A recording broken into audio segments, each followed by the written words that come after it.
সমাজের বিভিন্ন প্রান্তে নানান সেবামূলক কর্মকাণ্ডের মাধ্যমে নিজেদের মেলে ধরেছে নক্ষত্র প্রকাশ ওয়েলফেয়ার ফাউন্ডেশন।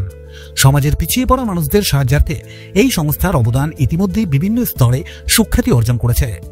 সামাজিক দায়বদ্ধতার নিদর্শন রাখতে এবার এই সংস্থা পৌঁছে গিয়েছিল ব্যারাকপুরের তথা নোয়াপাড়া বিধানসভার দেবপুকুর সংলগ্ন তেলেনিপাড়ার দিশা বয়েজ হোস্টেলে।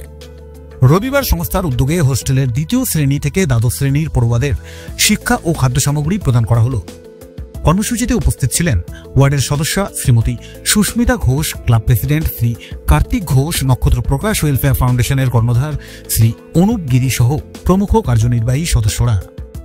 সংস্থার অন্যতম সদস্যা শ্রীমতী সুইটি ঘোষ আমাদের জানান, প্রান্তিক অঞ্চলের মানুষদের সাহায্যার্থে নক্ষত্র প্রকাশ ওয়েলফেয়ার ফাউন্ডেশন সর্বদাই অগ্রণী ভূমিকা পালন করে আসছে। শিক্ষায় প্রগতির লক্ষ্যে রাজ্য সরকারের বিভিন্ন প্রকল্পের মাধ্যমে শিক্ষার্থীরা সকল ধরনের সুযোগ সুবিধা পেয়ে থাকে। সরকারের শিক্ষাশ্রী প্রকল্পের থেকে অনুপ্রাণিত হয়ে ছাত্রছাত্রীদের লেখাপড়ার আরও বেশি উৎসাহিত করার লক্ষ্যেই এই কর্মসূচি। শিক্ষা থাকলেই সমাজ সুন্দর, আর ভবিষ্যতে সমাজ গড়ার কারিগর আজকের শিক্ষার্থীরা। তাই তাদের সাহায্য করা সমাজের প্রতিটি মানুষের নৈতিক দায়িত্ব। এটা টোটাল প্রোগ্রামটাই অ্যারেঞ্জ করেছে Nakshatra Prakash welfare foundation, initiative by Anup Giri, মাননীয় অনুপ গিরি মহাশয় এবং তার এন্টায়ার টিম। প্রোগ্রামের মূল বিষয়টা হচ্ছে ক্লাস 2 থেকে ক্লাস 12 এই যে একটা লম্বা জার্নি বাচ্চাদের শিক্ষার জন্য। তো এই ক্লাস 2 থেকে 12 অবধি যে সকল বাচ্চারা এই অরফান হোস্টেলে আছে তাদের হাতে আজকে আমরা তাদের পড়াশোনার সংক্রান্ত প্রয়োজনীয় কিছু সামগ্রী, যেমন প্রচুর পরিমাণে খাতা, পেন পেন্সিলের সেট, রং, তুলি, জিওমেট্রিক বক্স, আর্ট পেপার, এছাড়াও তাদের কিছু ড্রয়িং খাতা এবং যেহেতু তারা বিভিন্ন পড়াশোনা ছাড়াও বিভিন্ন হাতের কাজের সাথে যুক্ত, যেমন ড্রয়িং এর কিছু পার্ট, সেই সকল জিনিস আমরা তাদের হাতে তুলে দিচ্ছি। তাদের পুষ্টিটাও ইম্পর্টেন্ট এবং সেটাকে মাথায় রেখে তাদের হাতে কিছু ফুড ড্রিঙ্কস এবং কিছু ড্রাই স্ন্যাক্স। এই জায়গাটি একটি প্রান্তিক অঞ্চলের প্রান্তিক জায়গা। কেন প্রান্তিক অঞ্চলের প্রান্তিক জায়গা?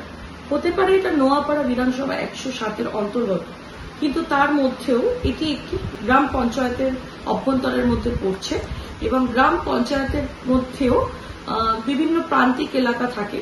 তো সেই প্রান্তিক এলাকার মধ্যে এই জায়গাটি পড়ছে। আমাদের এই কাজটি করার একমাত্র উদ্দেশ্য হচ্ছে এটাই, আমরা যাতে এই বাচ্চাগুলোকে আরো বেশি পড়ালেখায় উৎসাহিত করতে পারি। তার কারণ সরকার থেকে আসা বিভিন্ন শিক্ষা প্রকল্পের মধ্যে তারা তো বেনিফিটেড হচ্ছেই, নিঃসন্দেহে তারা বেনিফিটেড হচ্ছে, কিন্তু এই যে ছোট উপহারগুলো তাদের হাতে মাঝে মাঝে তুলে দেওয়া বা তাদেরকে নিয়ে বা কিছুটা সময় কাটানো বা তাদেরকে এই জায়গাটায় তাদেরকে কিছুটা সহযোগিতার হাত বাড়িয়ে দেওয়া, এটার কারণ একটাই যে আমরা যাতে তাদেরকে কিছুটা হলেও উৎসাহিত করতে পারি। শিক্ষা থাকলে সমাজ সুন্দর, আর সমাজ সুন্দর হয় তখনই যখন আমরা এই বাচ্চাগুলোর মধ্যে আমাদের সমাজের ভবিষ্যৎ দেখতে পাই। কারণ এই বাচ্চাগুলোর মধ্যে কি প্রতিভা লুকিয়ে আছে আমরা জানি না। এই বাচ্চাগুলো আজকের যুবক, আজকের যুবতী, এই যুব সমাজের হাত ধরেই আমাদের আগামী পথ চলা এবং আগামীতে এগিয়ে যাওয়া, যার বার্তা আমরা মাননীয় মুখ্যমন্ত্রীর থেকে মাননীয় মুখ্যমন্ত্রীর অনুপ্রেরণায় বহুবার পেয়েছি এবং আমরাও চাই এই বাচ্চাগুলোর মধ্যে, এই ক্লাস 2 এর বাচ্চার মধ্যে কি প্রতিভা লুকিয়ে আছে আমি জানি না, বা ক্লাস 12 এর বাচ্চার মধ্যে কি প্রতিভা লুকিয়ে আছে আমরা জানি না, কিন্তু আমরা এই প্রোগ্রামের মধ্যে দিয়ে কিছুটা উৎসাহিত করে এটাই তাদের সেই প্রতিভাটাকে আমরা তুলে ধরতে চাই। শিক্ষা না থাকলে তো আলোর দিশা দেখা যাবে না। শিক্ষাটা তো খুবই জরুরি, ঠিক যেমন পুষ্টিটা মানুষের জরুরি, খাদ্যটা মানুষের জরুরি, বাসস্থান মানুষের জরুরি, ঠিক তেমন শিক্ষাটাও মানুষের জরুরি। টোটাল প্রোগ্রামটার মধ্যে আমাকে বিশ্বাস করে যারা সহযোগিতার হাত বাড়িয়েছে, আমি তাদেরকে আমার অন্তরের অন্তঃস্থল থেকে জানাই প্রণাম, শ্রদ্ধা এবং ভালোবাসা। কারণ কথায় আছে তো, বিন্দুতে বিন্দুতে সিন্ধু গড়ে ওঠে। তো আমার একার পক্ষে বা আমাদের এনজিওর তরফ থেকে বা আমাদের ওয়েলফেয়ার ফাউন্ডেশনের তরফ থেকে কারোর একার পক্ষে একটা মিশন কমপ্লিট করা সাকসেসফুল হয় না যদি না আমরা সকলের সহযোগিতা পাই। এবং আগামীতেও আমরা যাতে আপনাদের তরফ থেকে এই বিশ্বাসযোগ্যতার উপর নির্ভর করে আগামী কাজগুলো আমরা যাতে আরো বড় আকারে করতে পারি, তার জন্য সহযোগিতা কাম্য। সরকারি প্রকল্পের পাশাপাশি যুব সমাজকে উৎসাহিত করার আদর্শবোধ গড়ে উঠুক প্রতিটি মানুষের অন্তরে, তবেই মানবজাতি সমাজের কাছে মানবিক মূল্যবোধের দৃষ্টান্ত প্রতিস্থাপন করবে।